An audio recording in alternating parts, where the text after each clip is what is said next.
Hello friends, welcome back to my channel. તો આજે આપણે બનાવીશું લીલી મકાઈના ભજીયા। એના માટે મેં એક મકાઈને સાફ કરીને લઈ લીધી છે। તો હવે આપણે એના બધા દાણા કાઢી લઈશું આ રીતે।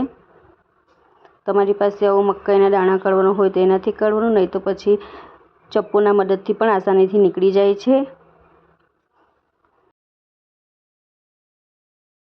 તો અહીં મેં મકાઈના બધા દાણા કાઢી લીધા છે। તો હવે આપણે મિક્સર જારમાં મકાઈના દાણાને એડ કરીને આપણે અધકચરા પીસી લઈશું। તો આ રીતનું પીસી લેવાનું છે। અહીં મેં એક ટમેટું, અડધું કેપ્સિકમ, એક મરચું અને એક ડુંગળી, ટમેટાં, કેપ્સિકમ અને મરચાંને મેં એકદમ ઝીણા ઝીણા સમારીને લઈ લીધા છે। હવે આપણે ભજીયાનું બેટર બનાવીશું। એના માટે મેં એક મોટા વાસણમાં મકાઈને જે આપણે મિક્સરમાં પીસી હતી એને લઈ લીધી છે। ત્યાર પછી કેપ્સિકમ એડ કરીશું, ડુંગળીને પણ એડ કરી દેવાની, મરચું એડ કરીશું અને ટમેટાને એડ કરી દેવાના છે। હવે આપણે એની અંદર 1 ચમચી આદુ મરચાં અને લસણની પેસ્ટ એડ કરીશું, થોડો કાળા મરી પાવડર એડ કરીશું, લીલા ધાણા એડ કરવાના છે। ધાણા એડ કર્યા પછી અડધી ચમચીથી ઓછો હળદર પાવડર, 1 ચમચી ધાણા જીરું પાવડર, અડધી ચમચીથી ઓછો ગરમ મસાલો, સ્વાદ અનુસાર મીઠું એડ કરીશું, અડધો લીંબુનો રસ એડ કરીશું। ત્યાર પછી થોડો અજમાને આપણે હાથથી કચરીને નાખીશું।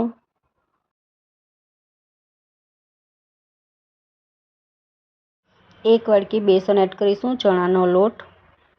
ત્યાર પછી ક્રિસ્પી બનાવવાના છે એટલા માટે અડધી વાટકી રવો એડ કરવાનો, 1 ચમચી જેટલું આપણે તેલ એડ કરીશું। હવે આપણે બેટરને સરખી રીતે મિક્સ કરી લઈશું। કોઈ પણ જાતનું પાણી એડ નથી કરવાનું, કારણ કે આપણે જે મિક્સરમાં મકાઈને પીસી હતી એમાં પાણી છૂટું પડ્યું હતું, એનાથી જ આ સરસ એવો લોટ બંધાઈ જશે। જો થોડો ડ્રાય લાગે તો જ પાણી એડ કરવાનું। સરખી રીતે મિક્સ કરતા જોઈને ભજીયાનું બેટર આપણે બનાવી લઈશું।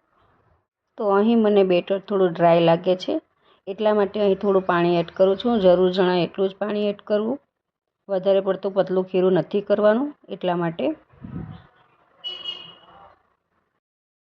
તો આપણું મકાઈના ભજીયાનું બેટર બનીને રેડી થઈ ગયું છે। હવે આપણે ગરમ તેલ 2 ચમચી એડ કરી દઈશું। તેલ એડ કર્યા પછી આપણે એની અંદર બેકિંગ સોડા એડ કરીશું, ખાવાનો સોડા આવે એ 1 પિંચ જેટલો એકદમ ઓછો એડ કરવાનો।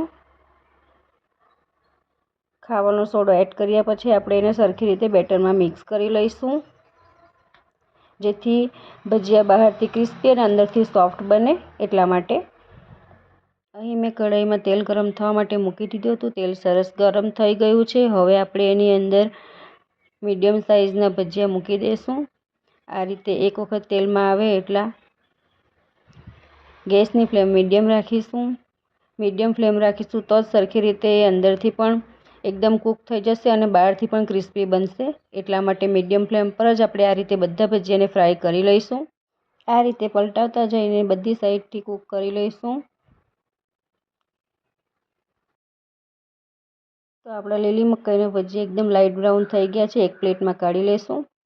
તો ફ્રેન્ડ્સ, આપણા લીલી મકાઈના ભજીયા બનીને તૈયાર થઈ ગયા છે। તમે દહીં કે સોસ જોડે ખાઈ શકો છો। આજની અમારી રેસીપી તમને ગમી હોય તો please like, share and subscribe. By.